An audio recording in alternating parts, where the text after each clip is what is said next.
দিদি হ্যাঁ কি করছো তুমি এগুলো? এই যে সঞ্জয় কাটলেট বানিয়ে দিল না, হ্যাঁ আমাকে ভাজতে দিয়েছে আজকে। বলে দিদি তুমি ভাজো, তো এই জন্য আমি ভাজতে শুরু করেছি। হয়নি এখনো ভাজা? হ্যাঁ এই তো অনেকগুলো ভেজে দিয়েছি। আর এখানে একটা কাটলেট ভেঙে গেছে, ও ঠিক আছে, ওই জন্য ওটা ঝুড়ি ঝুড়ি হয়ে গেছে। হ্যাঁ আমাকে শেষ নাকি? এটাই আছে না না থালাটা? আরো করা আছে তো, প্রিপারেশনটা আরো নিয়ে রেডি করা আছে। এই যে দেখ ওখানে এগুলো হ্যাঁ ভেজে নিলাম, সবগুলো ভাজা হয়ে গেছে। ব্যাস এইটুকুটা ভেজে নিলে আমাদের, ওই যে এইটুকুটা ভেজে নিলেই আমাদের হয়ে যাবে। আর দেখ কত সুন্দর হয়েছে, কালার গুলো দেখছিস? হ্যাঁ কালার গুলো খুব সুন্দর হয়েছে। সুন্দর হয়েছে না? একদম দেখ খটখট করে আওয়াজ হচ্ছে, একদম এত সুন্দর খেতে সেই হবে। এই যে দেখ একটা দিলাম, দেখ মুচমুচে একটা নে। না না একবারে ভাজা হয়ে যাক সবটা। এই যে এটা তুলে নেবো, হয়ে হ্যাঁ গেছে। লাল হয়ে গেছে।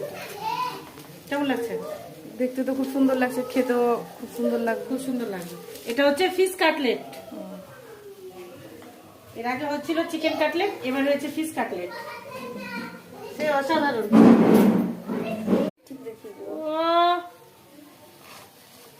তো আমাদের ভাজা কমপ্লিট।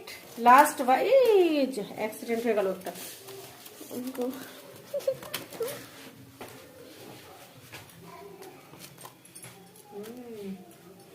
ব্যাস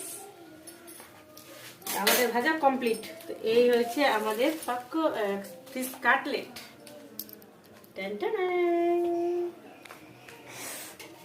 একদম ডালি ভর্তি করে ফিশ কাটলেট, অনেকগুলো ফিশ কাটলেট করে নিয়েছি বন্ধুরা। এখন শুধু জমিয়ে খাওয়ার পালা।